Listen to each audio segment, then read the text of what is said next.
Welcome in to the NESN Digital Studios. Courtney Cox here, joined by Pat McAsee, and it is time to talk cars, obviously, whenever you're in here. And we always like to do a little car reviews. Yeah. So we're going to start small and then go big. We're going to start with a small car, the Nissan Leaf. We're going to compare the old with the new. The new one, a little bit of a price jump, but like nothing crazy, just what you'd expect for a newer version. It's actually a little bit of a drop. It's like $650 less, which was surprising considering they did a lot to it. As far as like regular things you look for in a car, the display has gotten bigger. It's now 7 inches instead of 5.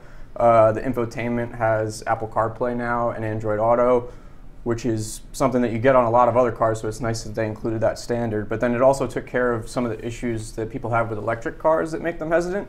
So it now has 150 miles of range instead of 107. They upped the power from 107 horsepower to 147. So all in all, it's a big improvement, and it looks a lot better too.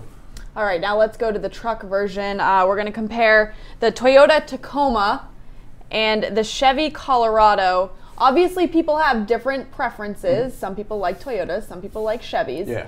But in your mind, one is far superior than the other. Yeah, it was actually surprising when I was looking at it how much of a difference there was. Right off the bat, because I was looking at the V6, because people who buy trucks don't want 4 cylinders. The Toyota's $3,000 more than the Chevy, but it comes with less power, less highway mileage. It gets better city mileage. But the towing capacity is half of that of the Chevy. It only has 4 seats. You don't have 3 seats in the back, so that's a big drawback. And on top of that, to my eye at least, the Chevy Colorado looks a lot better. The Toyota Tacoma seems to have a front grille that's just too big for the body that it has.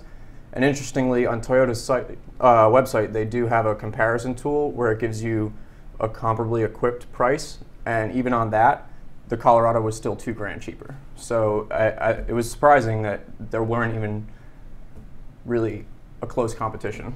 And it's interesting, the 3 versus 2 seat back row. Obviously, I mean, that would be my big selling point. I need three seats in the back. I'm one person, I don't have a family, but still, you want to make sure to have that space, and I think that's crazy when there's only 2 seats in the back. Yeah, most people don't buy a compact pickup truck, I feel like, just for a work vehicle, unless it's through their company. If they get it for them, they're going to want to take the family out in it, so you can't really do that if you only have 2 seats in the back.